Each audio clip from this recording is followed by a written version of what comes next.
မလေးတို့နှစ်ယောက်လားကိုတတိယပတ်စံကိုကောက်ထားဆိုတာ ဟုတ်နေအောင်ဒါအခုပတ်စံအိတ်ဆိုလို့ရှိရင်လေဒီထဲမှာဘာတွေပါလဲတစ်ချက်ပြောပြအောင်လေ အခုပတ်ဆိုင်ထဲမှာဘန်ကက်ရယ်ဟိုမှတ်ပုံတင်ရယ်ပြီးတော့ငွေသားလေးနည်းပါတော့ပါတယ်ညီမလေး အော်ဟုတ်တယ်ရှင်ဟုတ်နောက်ခါဆိုရင်တော့တတိထားပါနော် ဟိုနည်းတယ်များတယ်တော့သဘောမထားနိုင်ဘူးလေနော် ရအခုမလို့ရှင်ဟုတ်ညီမတို့အကိုကိုစောင့်နေတာလေစေတနာတက်နဲ့ကူညီပေးရရှင်ပတ်စံလူချင်းလို့မဟုတ်ဘူးနော် ဟုတ်ပါပြီအဲ့ဒါဆိုလည်းကျေးဇူးတင်ပါတယ်နော်အဲ့ဒါဆိုအကိုတို့တောင်းခွင့်ပြုပါအောင် ဟုတ်ကဲ့ပါဟုတ်အကိုခဏ ညီမတို့တမျိုးမထင်ပါနဲ့နော်ပိုက်ဆံနည်းနည်းလောက်ချေလို့ရမလားဟိုလစာမထုတ်ပေးရလဲ3လလောက်ရှိပြီညီမတို့ထမင်းနဲ့ကောင်းမစားရတာလဲကြာပြီအိမ်ပြန်ချင်တာလမ်းစိတ်လည်းမရှိဘူး ညီမတို့လည်းအကိုကိုကူညီထားတာဆိုတော့အကိုလည်းပြန်ကူညီရမှာပေါ့ဒီကက်လေးယူသွားလိုက်ကပ်ပေါ်မှာပတ်စော့နေမှာပါတယ်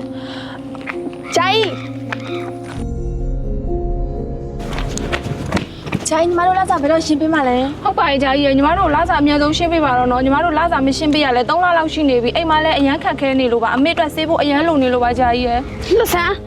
ဂျိုင်းမလုပ်ပါနဲ့ညီမတို့အရန်ခက်ခဲဖြစ်နေလို့ပါဟုတ်ပါရဲ့ဂျာကြီးရညီမတို့လာစားအခုရှင်းပေးပါတော့အိမ်မှာလည်းအမေအတွက်ဆေးဖို့ကအရန်လုံနေလို့ပါဂျာကြီးရအများဆုံးရှင်းပေးပါတော့နော်အဲ့နင်တို့ကိစ္စလေငါပါဆိုင်နေနင်တို့ထပ်ပြီးတော့မှမို့လို့လားနင်တို့ငါပတ်စံပေးမယ်လို့ပြောပြီးသားလေဒီမှာငါကားဝယ်တာပတ်စံမရှိတော့ပါဘူးဆိုတော့ပဲမျိုးပဲအဲ့လိုမလုပ်ပါနဲ့ဂျာကြီးရဲ့အမေအတွက်ဆေးဖို့ကလွှဲကိုလွှဲပေးရတော့မှမလို့ပါဂျာကြီးရဲ့အမေကျမရဲ့အခန်းခက်ဖြစ်နေလို့ပါ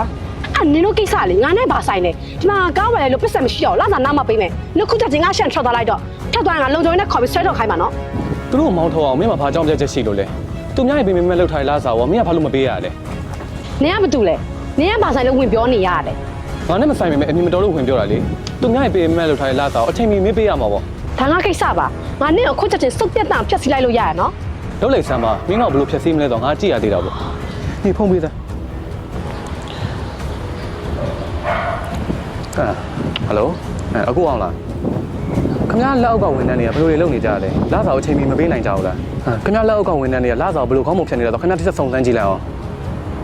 အဲ့ဒီကိစ္စကိုခင်ဗျားအမြန်ဖြေရှင်းပေးပါခင်ဗျားမဖြေရှင်းပေးဘူးဆိုလို့ရှိရင်ခင်ဗျားတို့ကုမ္ပဏီနဲ့ကြုတ်ဆက်ပြီးလက်မတွဲနိုင်တော့ဘူး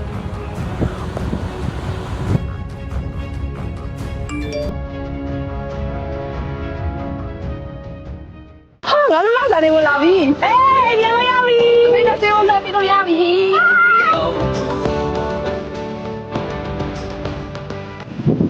မင်းဘွားကောင်းစားဖို့အတွက်သူများတကပေါ်တယ်မင်းဘယ်တော့မှမချနိုင်မိစေနဲ့နော်မင်းကိုယ်တိုင်ကောင်းအောင်နေမှမင်းနောက်ကောင်းတဲ့သူဆိုပေါ်လာမှာ